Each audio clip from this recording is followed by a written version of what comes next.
நக்கீரன் நேயர்களுக்கு வணக்கம். அமைச்சர் பொன்முடிக்கு உச்சநீதிமன்றம் தண்டனையை நிறுத்தி வைத்திருக்கிறது. அது மட்டுமல்லாமல் குற்றவாளி என்ற தீர்ப்பையும் நிறுத்தி வைத்திருக்கிறது. இந்நிலையில் ஆளுநர் அவருக்கு பதவி பிரமாணம் செய்து வைக்க மறுப்பு தெரிவிச்சிருக்கார்.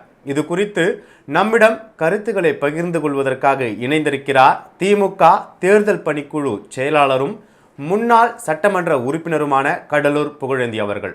வணக்கம் சார். அனைவருக்கும் வணக்கம். அமைச்சர் பொன்முடியோட வழக்கில் உச்சநீதிமன்றம் ஒரு தீர்ப்பை வழங்கியிருக்கு. அந்த தீர்ப்பில் உச்சநீதிமன்றம் தெளிவான விஷயத்தை குறிப்பிட்டிருக்கு.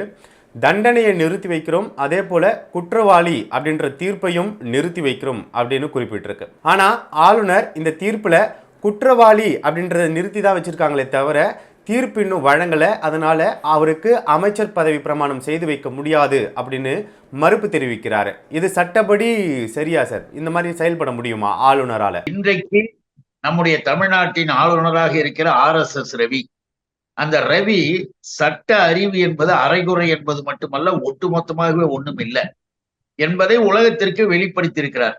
அந்த மாதிரியான RSS நபர்கள் என்பது இந்த ரவியை பார்த்தீங்கன்னாலே ஓஹோ RSS காரங்க இப்படிதான் இருப்பாங்கன்னு நம்ம முடிவு பண்ணிக்கலாம்.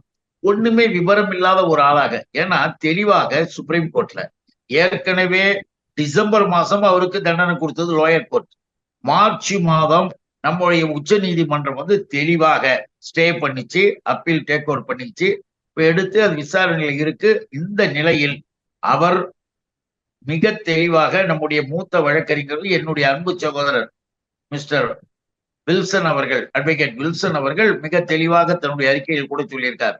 அந்த ஜட்ஜ்மெண்ட்ல வரக்கூடிய வேர்டு என்ன தெரியுங்களா? அவர் மீண்டும் அமைச்சராக, சட்டமன்ற உறுப்பினராக எந்த விதமான தடையும் இருக்கக்கூடாது, அவருடைய பணியை அவர் பார்க்கலாம் என்பதற்குத்தான் இந்த ஸ்டே என்பதையும் உச்ச நீதிமன்றம் மென்ஷன் பண்ணி இருக்கிறாங்க. இதையெல்லாம் பார்த்தா அந்த ஜட்ஜ்மெண்ட்டை படிச்சீங்களா, பார்த்தீங்களா, ஏதாவது கேட்டீங்களா, ஏதாவது செஞ்சீங்களா? ஒண்ணுமே தெரியாம ஒரு லோயர் கோர்ட்ல ஒரு இது முடிஞ்சு போச்சு. அந்த லோயர் கோர்ட்டினுடைய ஜட்ஜ்மெண்ட்டை அப்பீல் பண்ணாலே இவர்கள் வழக்கமான பணிக்கு இதா இருப்பாங்க. எப்படி ஆளுநர் ரவி அவரை கோர்ட் இன்னும் முழுவதுமாக விடுதலை செய்யல அப்படின்னு ஆளுநர் ரவி அவருடைய அறியாமையை, அறிவு கட்டத்தனத்தை காட்டுறாரு, வெளிப்படையாக காட்டுறாரு. நாம என்ன கேட்கிறோம்? இன்றைக்கு அவர் குற்றவாளி என்றும் நீதிமன்றம் முடிவு செய்யவில்லை என்பதையாவது முதல்ல புரிஞ்சுக்கணும்ல. ஒண்ணு, இப்படி எதுக்காக பொன்முடி, அண்ணன் பொன்முடி மேல நீ இப்படி குதிக்கிற? அதை நீங்க நினைச்சு பார்க்கணும். அண்ணன் பொன்முடி மேல இந்த RSS ரவி பாருங்க, வழக்கு முடிஞ்ச வழக்கு, அதை வேண்டுமென்றே தங்களுக்கு வேண்டிய நீதித்துறையாளர்களை சேர்த்து வைத்துக் கொண்டு நீதித்துறையில தேவையில்லாமல் முடிந்த வழக்க கையில எடுத்து அண்ணன் பொன்முடி மேல இப்படி ஒரு நிலைப்பாட்டை உருவாக்குறது, வெறித்தனமாக செயல்பட்டது ரவி. எப்படி RSS ரவியை நான் குற்றம் சுமத்துறேன்னா, பர்சனலா உயர்கல்வித்துறை அமைச்சராக அண்ணன் டாக்டர் பொன்முடி இருந்தார். பல்கலைக்கழகங்கள், யூனிவர்சிட்டிகளை அவருடைய நிர்வாகத்தில் இருந்து. ஆனா இந்த RSS ரவி வந்தோன்னா நான் தான் வேந்தர், நான் தான் அதை செய்வேன் இதை செய்வேன்னு பல்கலைக்கழகத்தினுடைய அட்மினிஸ்ட்ரேஷன்ல தலையிட்டார். அட்மினிஸ்ட்ரேஷன்ல தலையிட்டது மட்டுமல்ல, ஊழல்களுக்கு வித்திட்டார். இந்த நபரால் ஐயா பேரில், பெரியார் பேரில் இருக்கிற பல்கலைக்கழகத்தில் ஏற்பட்டிருக்கிற பல்வேறு குளறுபடிகள், சீர்கேடுகள் எல்லாவற்றிற்கும் காரணமே RSS ரவி தான். அதை எல்லாவற்றையும் தடுத்து நிர்வாகத்தை சரியாக நடத்த வேண்டும் என்று முறையாக பணியாற்றி கொண்டு வந்த காரணத்தால் அண்ணன் பொன்முடி மேல இந்த RSS ரவிக்கு வெறுப்பு, கடுப்பு. அது மட்டும் இல்ல, சட்டப்பேரவையில இந்த RSS ரவி பாதியில எழுந்திருச்சு ஓடன ஒரு புதிய கதை. பாதியிலேயே ஓடன அவுத்து போட்டுக்கிட்டு, அந்த பாதியில ஓடனைய மடத்தரமா அவுத்து போட்டுக்கிட்டுனா அறிவை அவுத்து போட்டுட்டு அவுத்து போட்டு ஓடனைய. அப்படி ஓடும் பொழுது அண்ணன் பொன்முடி சட்டப்படி நடந்துக்க கத்துக்குங்க, என்ன இப்படி எல்லாம் இது வரைக்கும் இல்லாத அசிங்கமா இல்ல அப்படின்னு அவரு சொல்ல, இந்த சட்டப்படியாக நீ நடக்கலை என்பதை அன்னைக்கு சொன்ன உடனே அதே வெறியில வந்துட்டு அவர் மீது ஏதேனும் ஒன்றை கொடுக்கணும்னு இந்த வழக்கை தோண்டி எடுத்து இப்ப அதுக்கான நிலைப்பாடு இன்னைக்கு சட்டப்படி அவர் MLA-வா இல்லையா?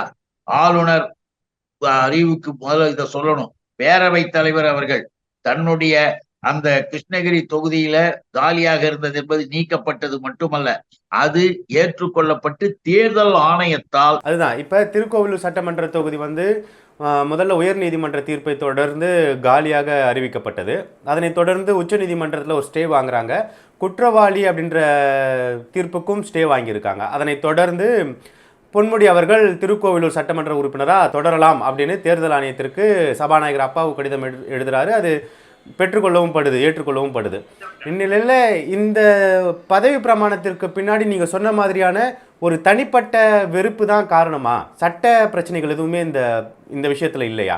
ஆமா, சுயநலம் மிக்க இந்த மைண்டே RSS மைண்ட் அப்படிதாங்க இருக்கும். தங்களுக்கு பிடிக்காதவர்கள், தங்களுடைய அந்த அடாவடித்தனத்தையும் அக்கிரமத்தையும் மனிதநேயம் இல்லாத மிருகத்தனமான மதவெறி கருத்துக்களை யாராவது எதிர்த்து சமூக நீதி பேசினால், யாராவது எடுத்து சமத்துவம் சொன்னால் அவர்களை RSS மைண்ட்ல இருக்கிறவங்களுக்கு பிடிக்காது. அந்த வகையில RSS ரவிக்கு அண்ணன் டாக்டர் பொன்முடி அவர்களை அந்த ஆளுக்கு பிடிக்கல, வெறுப்பு. அதன் காரணமாக செய்யறதுனால்தான் இப்ப நாம சுப்ரீம் கோர்ட்டுக்கே கவர்னர் மேல டெபமேஷன் கேஸ் இப்போ போடுறதுக்கு ஏற்பாடுகள் லீகலா நடந்துகிட்டு இருக்கு. எதுக்காக இதை சொல்றோம்னா, தமிழ்நாட்டை ஒட்டு மொத்தமாக நாசமாக்குகிற நிலையில் ஏதோ தனியா இவருக்கு ஒரு கவர்மெண்ட் இருக்கிற மாதிரி, தனி கவர்மெண்ட் இரட்டை ஆட்சி நடத்தலான்ற மாதிரி RSS ரவி குதிச்சு கிதிச்சு பார்த்தாப்புல. இங்க தெளிவாக சட்டப்படியாக எல்லாம் நடப்பதால் எதுவும் செய்ய முடியல. அதனால திட்டமிட்டு தேவையில்லாமல் தன்னுடைய சுயநல வெறியின் காரணமாக அண்ணன் மேல ஒரு வழக்கை கொண்டு இப்ப பதவி பிரமாணம் நான் செய்ய மாட்டேன்னு சொல்லிட்டு உட்கார்ந்து இருக்கு. ஆனா அவர் எம்எல்ஏவா இருக்கார். அமைச்சர் ஆவறதுக்கு ஒண்ணு என்ன தெரியுங்களா? சட்டப்பேரவை உறுப்பினராக இருக்க வேண்டும். சட்ட மேலவை இருந்தால் மேலவை உறுப்பினராக இருந்தால் அமைச்சர் ஆகலாம். அவ்வளவுதான். அதை யார் அமைச்சராக்க வேண்டும் என்ற அந்த உரிமை முடிவெடுப்பது மாண்புமிகு முதலமைச்சர் அவர்களுடைய உரிமை. ஆக முதலமைச்சருடைய அதிகாரத்தை பயன்படுத்தி மிக தெளிவாக இருக்காங்க. சட்டத்தை மீறி இந்த நபர் செய்து கொண்டிருக்கிற இந்த செயல்களுக்கு உரிய பாடம் விரைவில் கிடைக்கும். நீங்க சொன்னது போலதான் திமுகவின் வழக்கறிஞரும் எம்பியுமான வில்சனும் உச்சநீதிமன்ற தீர்ப்புக்கு அப்புறமா ஆளுநர் மறுப்பு தெரிவிச்ச உடனே அவருடைய எக்ஸ் வலைதள பக்கத்துல ஒரு முக்கியமான கருத்தை பதிவிடுறாரு. ஆளுநர் நீதிமன்ற அவமதிப்பை செயல்படுறாரு அப்படின்னு சொல்லியிருக்காரு. இன்னைக்கு உச்சநீதிமன்றத்துல திமுக அரசு தொடர்ந்து இருக்கிற வழக்கும் நிலுவையில் இருக்கு. இன்னைக்கு அது விசாரணைக்கு வருவதாகவும் ஒரு தகவல் இருக்கு. நிலையில ஆளுநர் மீது நீதிமன்ற அவமதிப்பு வழக்கும் தொடரப்படலாமா? அதுக்கு வாய்ப்பு இருக்கா? கண்டிப்பாக சுப்ரீம் கோர்ட்ல இது பண்றோம்னா 354 இந்த மாதிரியான டெபமேஷன் இதெல்லாம் ஒரு கவர்னர் மேல டெபமேஷன் செய்யறது என்பது வெரி ரேர் அண்ட் ரேரஸ்ட். இது RSS ரவி தான் முதல்ல இப்ப மாட்டியிருக்காரு. ஆக இதுக்கான பதில்களை RSS ரவி அங்க சொல்லி ஆகணும். சும்மா சட்டப்படி இருப்பதை தன்னுடைய எண்ணப்படி செய்வது என்பதுதான்.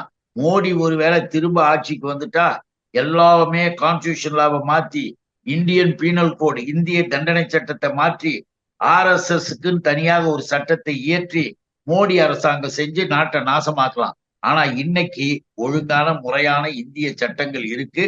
அந்த சட்டத்திற்கு RSS ரவி பதில் சொல்லியாங்க. இதே போல தமிழக அரசியல் வரலாறுல 2001 ஒரு சம்பவம் நடக்குது. 2000 டான்சி ஊழல் வழக்குல குற்றவாளி அப்படின்னு ஜெயலலிதா நீதிமன்றத்தால் தண்டிக்கப்படுறாங்க. அதனை தொடர்ந்து அவங்க தேர்தலையும் நிற்க முடியாத சூழல் ஏற்படுது. ஆனால் 2001 நடந்த சட்டமன்ற தேர்தலில் அதிமுக பெரும்பான்மையான இடங்களை கைப்பற்றி ஆட்சி அமைக்க ஆளுநர்கிட்ட அனுமதி கோருறாங்க. அதில் முதலமைச்சராக ஜெயலலிதாவை பதவி பிரமாணம் செய்யணும் அப்படின்னும் ஒரு கோரிக்கை வைக்கிறாங்க. அதை ஏற்றுக்கிட்டு அன்றைய ஆளுநர் ஃபாத்திமா பிபி முதலமைச்சராக ஜெயலலிதாவை பதவி பிரமாணம் செய்து வைக்கிறாங்க. அதனை தொடர்ந்து அந்த வழக்கு உச்சநீதிமன்றத்துக்கு போகுது, வழக்கு நடக்குது. அப்போ மத்திய அரசு ஆளுநர் சட்டப்படி நடக்கலை அப்படின்னு ஃபாத்திமா பிவியை திரும்ப பெறுறாங்க. இதே மாதிரியான சூழ்நிலை இந்த வழக்குலையும் நம்ம எதிர்பார்க்கலாமா? அதாவது ஆளுநராக இருந்தாலும் கூட சட்டப்படி நடக்க வேண்டும் என்பதற்கு அது ஒரு உதாரணம் ஏற்கனவே இருக்கு. ஜெயலலிதா ஆசைப்பட்டு வேகமாக அப்படியே தன்னை முதலமைச்சர் ஆக்கணும்னு அந்த அம்மையார் நினைச்சிருந்தாலும் உடனே ஜெயலலிதா நீக்கப்பட்டது பிறகுதான் இந்த இப்ப இருக்கக்கூடிய கூட்டங்கள் எல்லாம் அப்ப அந்த முதலமைச்சர் பதவிக்கு சேர்ந்தன. இதுல சட்டத்தை நம்ம பார்க்கணும். சட்டப்படி செய்கின்ற பொழுது யாராக இருந்தாலும் சரி, இவங்களுக்கு என்ன நினைப்புன்னா, தங்களை யாரும் எதுவும் கேட்க முடியாது, நாம தான் கவர்னர், நாம தான் அப்படி இப்படின்ற அந்த எண்ணத்தை முதல்ல விட்டுட்டு, அவர்கள் அரசியலமைப்பு சட்டத்தின் 144வது பிரிவின்படி மாநில அரசாங்கத்தினுடைய கருத்துக்கள், அரசாங்கத்தினுடைய செயல்பாடுகளுக்கு துணையாகவும் அவர்களை கேட்டு அவர்கள் நடக்க வேண்டும் என்பதுதான் முக்கியம். அரசுக்கு கட்டுப்பட்டவர்கள் தான் ஆளுநரை தவிர ஆளுநருக்கு கட்டுப்பட்டவர் அரசு கிடையாது. இத முதல்ல புரிஞ்சுக்கிட்டு ஆளுநர்கள் இருக்கணும் என்பதற்கு தொடர்ந்து வரக்கூடிய அன்றைய உதாரணம் போல இன்றைய உதாரணம். அவ்வளவுதான். கருத்துக்களை பகிர்ந்து கொண்டமைக்கு நன்றி சார். அனைவருக்கும் வணக்கம். நக்கீரன் டிவிக்கு சப்ஸ்கிரைப் செய்யுங்கள். உங்கள் ஆதரவே எங்கள் பலம். ஆசிரியர்களுக்கு நண்பனாகவும் மாணவர்களுக்கு ஆசானாகவும் திகழும் தேர்வு வழிகாட்டி. ஒவ்வொரு பாடத்திற்கும் அனுபவமிக்க ஆசிரியர்களின் துல்லியமான தெளிவான விடைகள். CNC இருக்கு, தேர்வு பயம் எதற்கு? இது தீரன் பப்ளிஷிங் ஹவுஸ் விற்பனை வெளியீடு.